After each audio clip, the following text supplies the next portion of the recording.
Article 368 कहता है कि इस देश के संविधान को, पार्लियामेंट को सभी कानून बनाने का अधिकार है।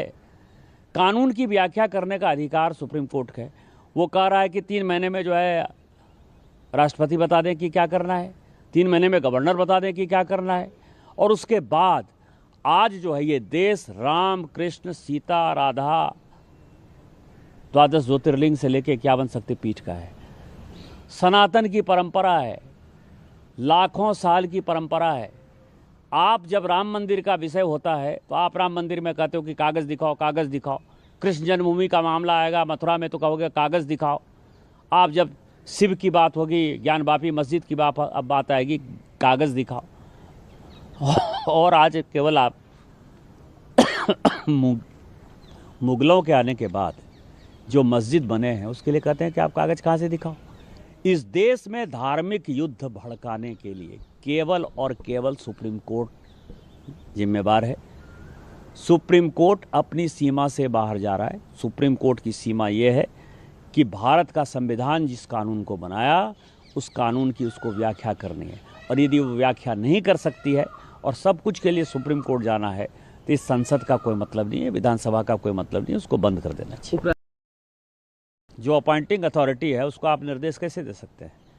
भारत के चीफ जस्टिस का अपॉइंटमेंट भारत का राष्ट्रपति करता है। इस देश का कानून भारत का पार्लियामेंट बनाता है। उस पार्लियामेंट को आप डिक्टेट करेंगे? 5 जज बेंच की, जो मैं आपको बताऊं कि नज़ीर की एक जजमेंट है, 1942 की प्रिवी काउंसिल की जजमेंट है। उसमें यह कहा गया कि जहां कानून नहीं लिखा हुआ है उसके बारे में यदि प्रिवी काउंसिल या सुप्रीम कोर्ट कोई जजमेंट देती है तो बात समझ में आती है।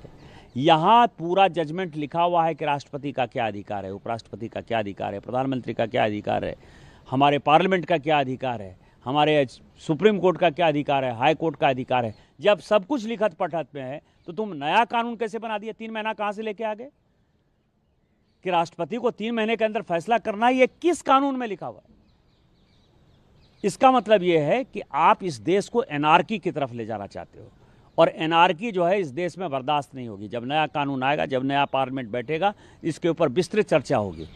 साधारण जो लोग हैं, जो एमपीज हैं या कोई और है, वो सुप्रीम कोर्ट पर प्रश्न चिन्ह लगाए या किसी भी कोर्ट पर प्रश्न चिन्ह लगाए, वो बहुत दुख का विषय है, बहुत दुख का विषय है। जो हमारी व्यवस्था है, जो हमारी कानूनी व्यवस्था और हमारी संवैधानिक व्यवस्था है, उसमें जो अंतिम इस पे निर्णय होता है और जो अंतिम शब्द कहा जाता है वो सरकार नहीं कहती है, वो सुप्रीम कोर्ट कहता है। ये अगर कोई इस बात को नहीं समझता है तो बहुत दुख का विषय है कि सुप्रीम कोर्ट के जो अधिकार हैं, संविधान जो अधिकार देता है सुप्रीम कोर्ट को, उसको काटने में, उसको कमजोर करने में लगे हुए हैं। इसको ये थोड़ा एक्सट्रीम है।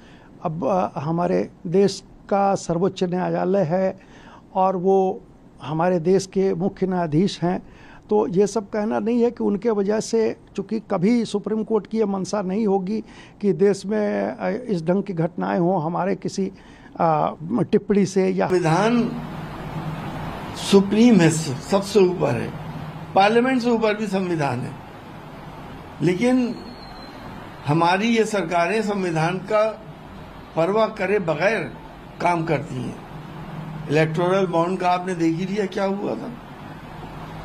अब जब लक्ष्मण रेखा क्रॉस करेंगे आप तो सुप्रीम कोर्ट को मदाखलत करना जरूरी है। इसको ये थोड़ा एक्सट्रीम है।